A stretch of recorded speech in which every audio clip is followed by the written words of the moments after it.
Market committee के secretary Sultan Singh को महिला को गाली देना बहुत महंगा पड़ा, क्योंकि भाजपा नेत्री सोनाली फोगाट ने जब देखा कि काम करवाने की बजाय वह सेक्रेटरी गलत शब्दों का इस्तेमाल कर रहा है, तो सोनाली ने अपनी चप्पल उतारी और उस व्यक्ति को ऐसा सबक सिखाया कि दोबारा वो किसी महिला को गलत बोलते हुए भी सोचेगा।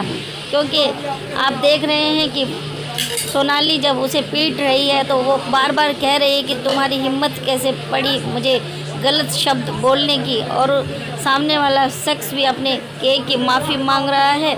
उसके बाद पासा पलट गया और जब सेक्रेटरी को लगा कि उसके खिलाफ मामला दर्ज होने वाला है तो उसने उल्टा सोनाली को ही टारगेट करते हुए अपने साथ मारपीट करने का आरोप सोनाली पर जड़ दिया।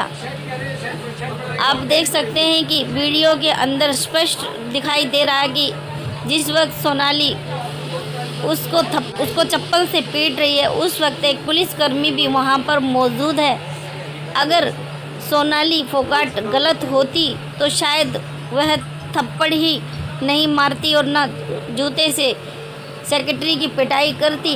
लेकिन कुल मिलाकर ये कह सकते हैं कि चाहे कोई भी महकमा हो, जो पुरुष होता है वो किसी महिला की हुक्म को बर्दाश्त नहीं कर सकता। इस तरीके से वो महिला को बुदबुदाते हुए गलत शब्दों का इस्तेमाल करता है, जो कि दूर खड़े हुए व्यक्ति को तो नहीं सुनते, लेकिन नज़दीक में बात करने वाली महिला को वो शब्द ज़रूर सुनते हैं और उसको गुस्सा आना भी लाजमी है।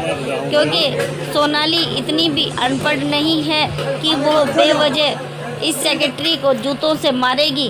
कहीं ना कहीं दाल में काला है। सेक्रेटरी की पिटाई होना कहीं ना कहीं सोनाली को उसके गलत इस्तेमालों किए गए शब्दों का ही इनाम मिला है। और ऐसी महिलाओं को निडर होकर ऐसे अधिकारियों की पिटाई करनी चाहिए, क्योंकि ये लोग खुद को सही साबित करने में कई अपने गवाह और सबूत जुटाने की कोशिश करते हैं और महिलाओं को टारगेट करते हैं।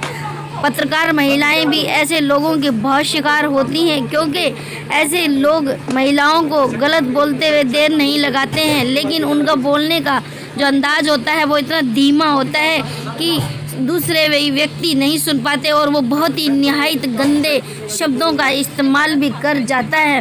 कहीं ना कहीं सोनाली फोगाट भी इसका शिकार हुई, तभी उसको इतना गुस्सा आया कि उसने जूता उतारकर उसकी पिटाई कर डाली। अब खुद की नौकरी को जाते हुए देखकर एक मनगढ़ंत कहानी लेकर ये देखिए मीडिया के सामने आया है और मनगढ़ंत कहानी को मीडिया के सामने रख रहा है। कोई इन जनाब से पूछे कि तुमने मन ही मन क्या बुदबुदा कर उसको गाली बकी थी और आज तुम ये कह रहे हो कि वो गुंडे लेकर आई थी।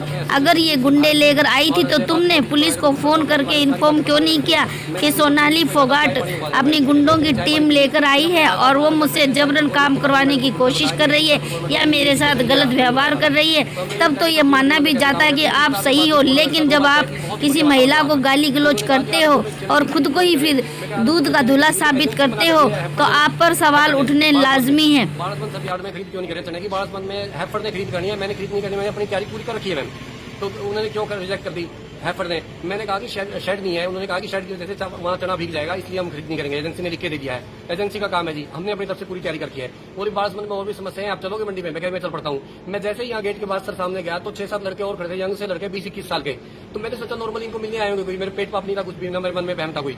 मैं अपने असिस्टेंट सेक्रेटरी साहब की गाड़ी में अपने मंडी सुपरवाइजर साहब भी हम सारे यहाँ से निकल लिए, मैडम उनके पास खड़ी रही। तो हमने आगे जाकर फोन किया मैम कि हम चल पड़े हैं। बोले कोई बात नहीं चलो। इन्होंने फोन किया, उनके साथ 2 वकील साहब थे। हम वहाँ पहुंचे तो मैडम जी 25-30 मिनट बाद हमारे ऑफिस में वहाँ पहुंचते हैं बारासमंद। हम बारासमंद में एक आरती के पास बैठ गए, वहाँ मैडम जी आ गई तो मैडम के साथ 4 गाड़ियाँ और थी जी, वहाँ 5वीं गाड़ी मैडम की थी, 4 गाड़ियाँ और थी।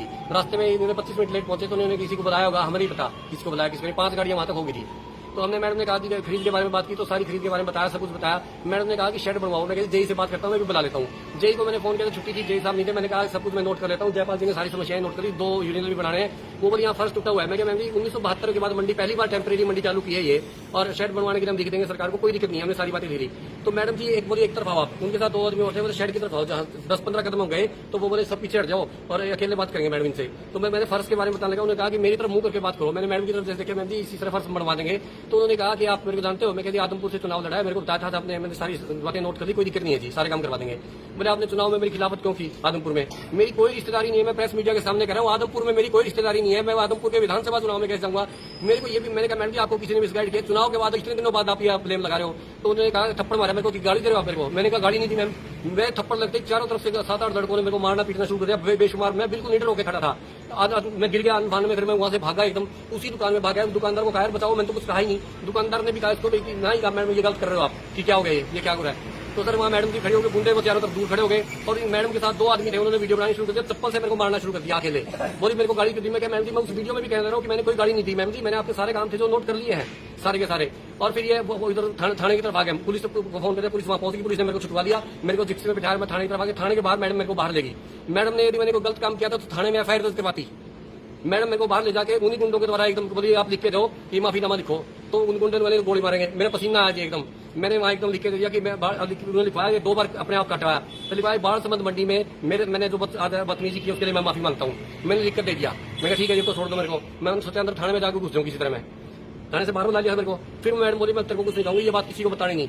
फिर बोली अभी तूने हाई कोर्ट में स्टे लेके ना अपना ट्रांसफर का स्टे वापस ले ले यार, तू दफा हो जाए यहाँ से। मैं कहा ठीक है जी, मैं घबरा गया। फिर उन्होंने कहा कि दोबारा 5 मिनट बाद फिर वो वापस बुलाया मेरे को दोबारा वहीं, और ये कहा कि आपके स्टाफ वाले 2 आदमी थे उनके और साइन कराओ इस पे जो आपने लिख के दिया है। मैंने साइन करवाया, फिर मैडम के सामने मैं खड़ा होगा। उन्होंने एक आदमी जो उनके साथ गंजा सा था, जो वकील जो सुबह यहाँ भी था, उसने कहा कि वीडियो बनाता हूँ, मैडम के सामने हाथ जोड़ के कहो माफी मांगे। मैं बंदूक की होगा जब सब कुछ करता हूँ, जब एक आदमी फंस रहा हूँ तो मैंने हाथ जोड़ के कहा माफी मांगता हूँ मैं। उसके बाद मैं बचा के अपना बचाव करके थाने में चला गया। थाने वाले ने मेरे को रोटी खिलाई, थाने वाले ने मेरे को कहा आपके साथ है, हमारे को सच्चाई पता लगी है, आप सही हो बिल्कुल, मंडी से हमने पता कर लिया है। आम आदमी सारे गाँव के आदमी वहां से आने शुरू हो गए बात बंद करके हम आपके साथ हैं, मगर सरकार के दबाव में, सोनाली मैडम के दबाव में आके नहीं खुल के नहीं आते, हम सबके साथ है सारे आदमी। वहां से सारे कर्मचारी यूनियन सारे प्रेस के साथियों में दिल्ली से सब जगह से फोन आया कि हम आपके साथ हैं, आप घबराओ मत। मेरे को यह था कि जान में मारने की धमकी देकर कीजिए वो, मेरे को रास्ते में मरवा दे, तो मैं थाने से निकला नहीं अब तक, जब तक मेरे सारे साथी वहां पहुंच गए तो मैं उनके साथ आया हूँ मैं। तो आपने पुलिस को शिकायत दी, क्या कहा? मैंने पुलिस में सारी यही लिखित में जो आपको बताया, सारी यही लिखित में पुलिस को शिकायत देती है, और पुलिस डिपार्टमेंट ने कहा कि हम कार्रवाई करेंगे। एसपी साहब ने वादा किया कि कार्रवाई करेंगे, कोई टेंशन नहीं, आप घबराओ मत, आप ऑफिस में जाओ, मेरे को मार ना दें, मुझे आप टेंशन मत लो कोई भी किसी किस्म की। जब वीडियो में चप्पल मारने का जो वीडियो वायरल हुआ उसमें पुलिस के अधिकारी भी सामने खड़े दिखाई दे रहे थे। उसी वक्त आए थे वो, जब दोबारा पहले तो मेरे गुंडों ने वहां मैं कहता हूँ शहर की जगह कुत्ता था, जब मैं वहां से पूरी तरह भाग के आगे मेरे को उल्टी भी लगी है और मैं बैठा भी हूँ कुर्सी में, तब मैडम ने चप्पल मार के अपने आदमियों से वीडियो बनानी शुरू की, और वो बार बार कहती थी मेरे को पुलिस उस वक्त पुलिस ने छुटवा दिया मेरे को। पुलिस ने ये भी कहा है पुलिस डिपार्टमेंट के साथ कि मैडम आप गलत कर रहे हैं, तो यदि आपको कोई समस्या तो आप लिख कर दें थाने में, पुलिस ने ये भी कहा है जी। पुलिस डिपार्टमेंट ने बहुत बढ़िया रोल अदा किया। पुलिस ने कहा तो मैडम आप मार क्यों रहे हैं, और यदि आपको इनसे कोई गलती है तो आप थाने में एप्लीकेशन दें। तो आप क्या कार्रवाई चाहते हैं पुलिस से? मैं न्याय चाहता हूँ जी, कि मैं कोई भी अधिकारी कैसे काम करेगा। मैं 24 घंटे काम कर रहा हूँ, आप प्रेस के मीडिया सारे साथी देख रहे हैं मेरे को हर रोज कि मैं लगातार कितना काम कर रहा हूँ। मैं थाने में रोटी खाई आज।